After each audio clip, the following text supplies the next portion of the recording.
వ్యవస్థని గాడిలో పెట్టడానికి, ఒక రాష్ట్ర నిర్మాణానికి సిద్ధమైన గౌరవ ముఖ్యమంత్రి వర్యులు చంద్రబాబు నాయుడు గారు, అదేవిధంగా ఉప ముఖ్యమంత్రి వర్యులు పవన్ కళ్యాణ్ గారు, గౌరవ ప్రధాని నరేంద్ర మోడీ గారి సహకారంతో ముందుకు తీసుకెళ్తారనే విశ్వాసం నాకుంది. అయితే ఈ సందర్భంగా రాష్ట్ర హితం కోసం, పేదల హితం కోసం తీసుకొచ్చే చారిత్రాత్మక నిర్ణయాలు, తీసుకురాబోయే సంస్కరణలు, ప్రవేశపెట్టబోయే బిల్లులు కూడా ఒక ఆరోగ్యకరమైన వాతావరణంలో వాటి మీద చర్చలు జరగాలి. వాటికి మీ అపార అనుభవం ఉపయోగపడుతుందని నేను భావిస్తున్నాను. దాంట్లో మీ భూమిక కూడా ప్రధానంగా ఉంటుంది.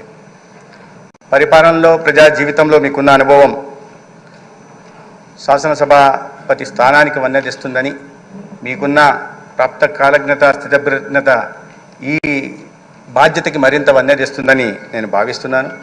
అయితే ఈ సందర్భంగా ఇంత ముఖ్యమైన కార్యక్రమంలో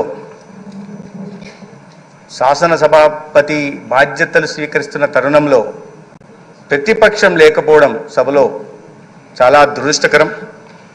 అది వారి బాధ్యత రాహిత్యానికి తార్కాణం. ప్రజల పట్ల, ప్రజాస్వామ్యం పట్ల వారికి ఉన్న గౌరవానికి నిదర్శనం అని అనుకుంటున్నాను. సభకు రాకుండానే వారు వాకౌట్ చేశారు.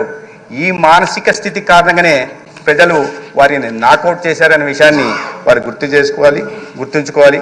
అయితే ఈ సందర్భం మరొకసారి భారతీయ జనతా పార్టీ తరఫున, ముఖ్యంగా మా ధర్మవరం నియోజకవర్గం ప్రజల తరఫున మీకు శుభాకాంక్షలు తెలియజేస్తాను.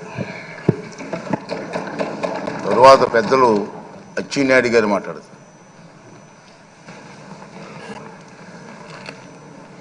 అధ్యక్ష,